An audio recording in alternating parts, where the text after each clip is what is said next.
Karibu katika channel yako pendwa ya Feaboy kwa update zote kuhusu ajira, elimu pamoja na mbinu mbalimbali za kuweza kutengeneza pesa kupitia simu yako ya mkononi.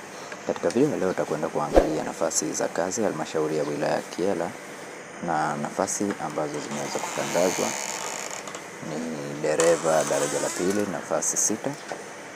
Sifa ni elimu ya kidato cha 4 pamoja na leseni ya daraja C au E ya uendeshaji wa magari ambao umeifanyia kazi kwa muda usiopungua mwaka moja bila kusababisha ajali, na pia uwe na cheti kinachompatia sifa ya kupata madaraja husika.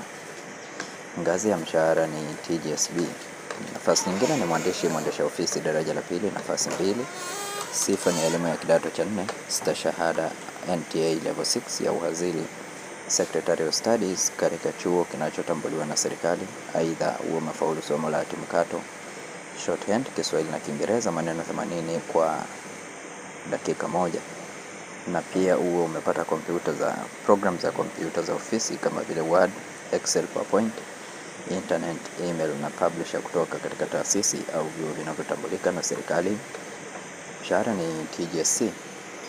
Sifa ya waombaji ni kwamba au masharti ya jumla ni kwamba raia wote wawe ni raia wa Tanzania wenye umri usiozidi miaka 45. Lakini pia hakikisha una vyeti vyako halisi, original certificate, result slip zitakubaliwa. Pia huo umeandaa CV yako.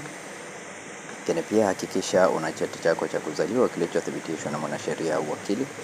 Mwisho wa kutuma maombi ni tarehe 5 Machi 2026. Kumbuka kuambatanisha barua yako ya maombi ya kazi iliyosainiwa pamoja na vyeti vya elimu. Anwani ya barua hiyo elekezwe kwa mkurugenzi mtendaji wa wilaya, halmashauri ya wilaya ya Kyela, barabara ya ujenzi, SLP 320 Kyela, Mbeya. Na maombi yote yatumwa kupitia mfumo wa kielektronic, yani recruitment portal au ajira portal, na maombi yatakayotumwa nje ya utaratibu huo hayatashughulikiwa. Kama ni mara yako ya kwanza kuingia katika channel hii ya Feaboy, tafadhali bonyeza neno subscribe, like video hii na share video hii kwa wengine wengi zaidi. Asante na karibu.